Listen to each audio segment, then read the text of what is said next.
Hello again everyone, I'm Paul the Nitro Skywars. Welcome to this edition of the Nitro Corner. Today is Friday and it's time for the Impact Report. And I gotta tell you folks, Impact last night was probably one of the best shows I've seen all year. So let's get right into it. We actually begin off with Eric Bischoff coming out there saying that his time is running out. There was a rumor going around that Eric Bischoff was going to be fired by the network. Well, we found out later on there was kind of a reverse of fortune for Mr. Bischoff.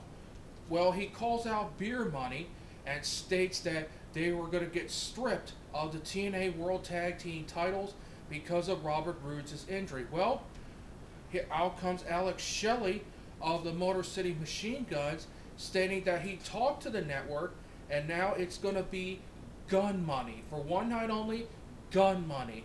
Alex Shelley and James Storm against the British Invasion for the TNA World Tag Team titles at Slammiversary coming up in June.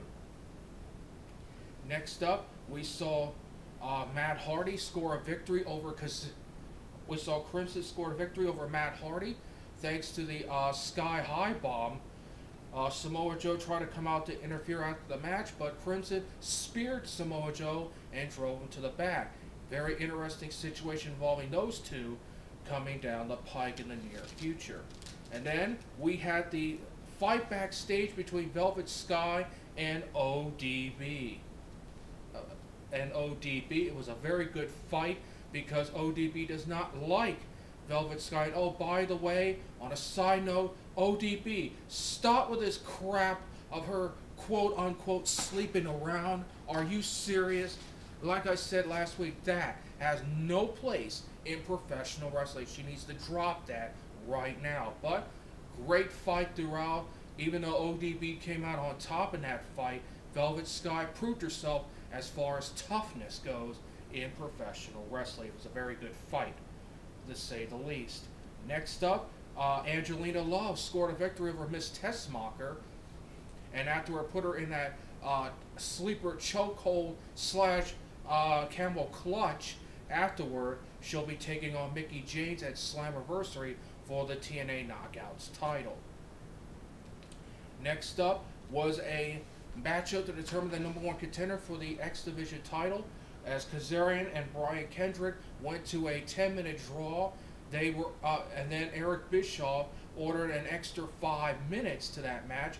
Unfortunately, Abyss came out there and attacked both men. The official decision, a no contest. So there is no #1 contender for the X Division title. Next up is the AJ Styles promo, where he calls out Bully Ray. And basically, the bottom line is, it will now be AJ Styles versus Bully Ray in a last man standing match at Slammiversary. Very good promo between back and forth between both men concerning, let's just say a certain part of the anatomy's size differential, so to speak. Very interesting. Next up, and I'm going to discuss one of these angles for the end because it was really good. The main event, Kurt Angle and Matt Morgan lost to Jeff Jarrett and Scott Steiner, but the big story is there was an altercation fight between Jarrett and Angle as they were leaving the rampway. Steiner, by the way, got an illegal low blow in to score the victory over Matt Morgan for the win. But as Angle and Jarrett were fighting near the steps, Karen Jarrett, gets involved. Unfortunately, there was a brawl. Kurt tried to knock her off, try to get her off of him, and was confronting Karen when Jarrett nailed him from behind. When we look at the back, Karen Angle had fallen down the stairs and was knocked out. Kurt Angle was really PO'd about that, saying that Jeff Jarrett was a complete idiot, and I agree with that. There is no business for Karen Jarrett to be involved in that particular position. She could have gotten seriously injured. That is ridiculous. Jeff Jarrett going to be having some sleepless nights afterward.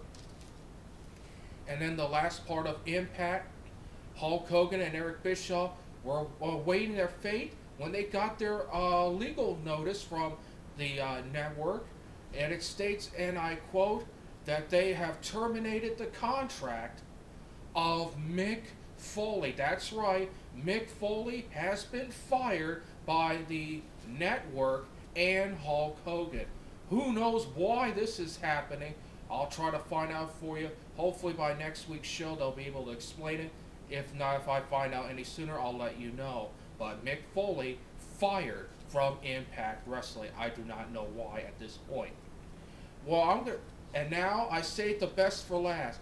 The biggest moment of the year, as far as I'm concerned, the best angle I've seen involves, once again, the best promo man in professional wrestling, Mr. Anderson, dressing up as Sting as he went one-on-one with the not-so-great Muta, Eric Young.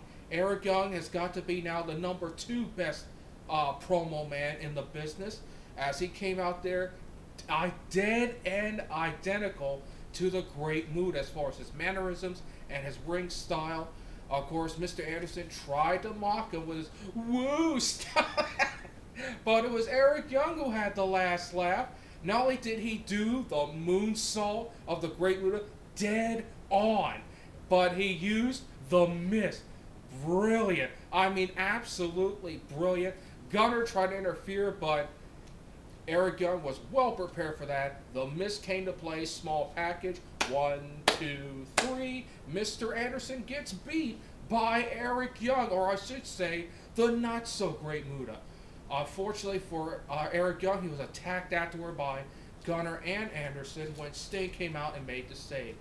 Without a doubt, that was the best of the year as far as I'm concerned. That is my moment of the year thus far. I don't know if anything, and I mean anything, can top that, but when you're talking about Mr. Anderson and Eric Young, who knows? As a matter of fact, I don't know if I even accurately describing how overwhelming how this was the best angle. So what I'm going to do is I'm going to put it on the favorites section, and you judge for yourself how good that angle is. It'll be under the favorites section today.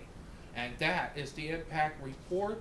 Overall, Impact was tremendous. Tremendous. One of their best shows they've had this year. And that is it for this edition of the Nitro Corner. I will be back tomorrow for the Weekend Report, Part 1, the SmackDown Report, and then Part 2, the Nitro Top 10. Until then, I'm Paul the Nitro Skyver saying, so long, everybody.